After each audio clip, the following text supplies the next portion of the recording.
Assalamualaikum warahmatullahi wabarakatuh.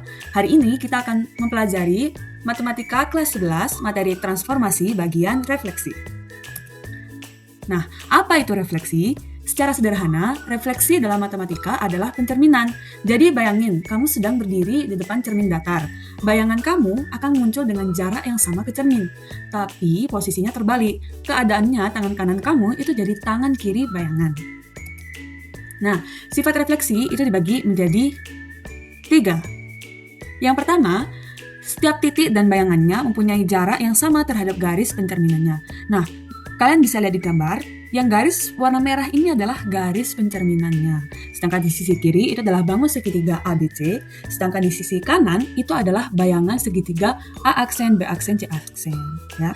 Yang kedua, sifat yang kedua, perhitungan jarak harus tegak lurus terhadap garis pencerminan. Yang ketiga, bentuk bayangan dan gambar asli sama, namun dengan posisi yang terbalik. Nah, dalam materi ini jadi 2, ada refleksi titik dan ada refleksi fungsi. Lanjut ke refleksi titik, itu terdapat beberapa rumus. Kalian jangan bingung dulu, bakal aku jelasin. Misalnya dalam soal, itu ada pernyataan dicerminkan atau direfleksikan terhadap sumbu X. Maka perubahan koordinat yang awalnya X, Y itu akan berubah menjadi X, min Y. Contoh yang kedua, misalnya di dalam soal, itu dicerminkan terhadap garis Y sama dengan min X. Maka awalnya koordinatnya yaitu X, Y itu akan berubah menjadi min Y, min X. Lanjut ke contoh soal refleksi titik.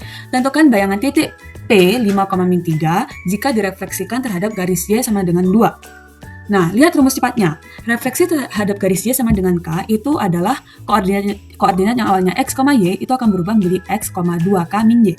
Nah, dari soal kita tahu bahwa X sama dengan 5, Y sama dengan min 3, dan K itu sama dengan 2. Jadi kita masukkan ke rumus. X-nya itu 5, jadi tetap ya, nggak berubah sesuai rumusnya. Sedangkan Y-nya kita hitung terlebih dahulu, yaitu 2K min Y. K-nya berapa? 2, jadi 2 dikali 2, dikurangi Y-nya min 3, hasilnya 4 tambah 3, hasilnya Y sama dengan 7. Jadi bayangan titik P adalah 5,7. Lanjut ke refleksi fungsi. Nah, refleksi fungsi ini ada aturannya. Kalau secara vertikal, itu berarti direfleksikan terhadap sumbu X, yang mana rumusnya itu Y sama dengan min Fx. Jadi, seluruh hasil fungsi itu dikalikan negatif.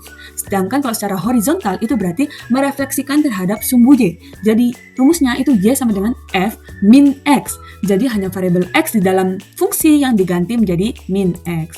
Contoh soalnya yang pertama, diketahui fungsi linear fx sama dengan 2x plus 4. Tentukan persamaan fungsi bayangannya jika direfleksikan terhadap sumbu x. Yang pertama, kalau refleksi terhadap sumbu x itu berarti secara vertikal. Jadi kita menggunakan rumus y sama dengan min fx. Kita kalikan seluruh fungsinya dengan tanda negatif. Y sama dengan min dikali 2x plus 4. Hasilnya y sama dengan min 2x min 4. Oke. Nah, contoh soal yang kedua. Sebuah fungsi kuadrat fx sama dengan x kuadrat min 4x plus 3 direfleksikan terhadap sumbu y. Tentukan persamaan bayangannya. Yang pertama, kalau kita refleksi terhadap sumbu y, berarti kita menggunakan rumus y sama dengan f dikali min x. Ini secara horizontal ya berarti.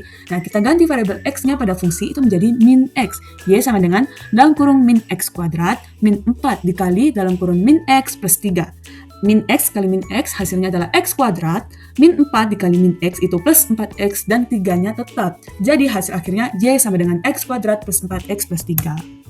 Nah, sini ada beberapa latihan soal yang dapat kalian kerjakan. Dan sekian dari saya, terima kasih. Mohon maaf bila ada salah kata maupun perbuatan karena ini mepet waktunya. Wassalamualaikum warahmatullahi wabarakatuh.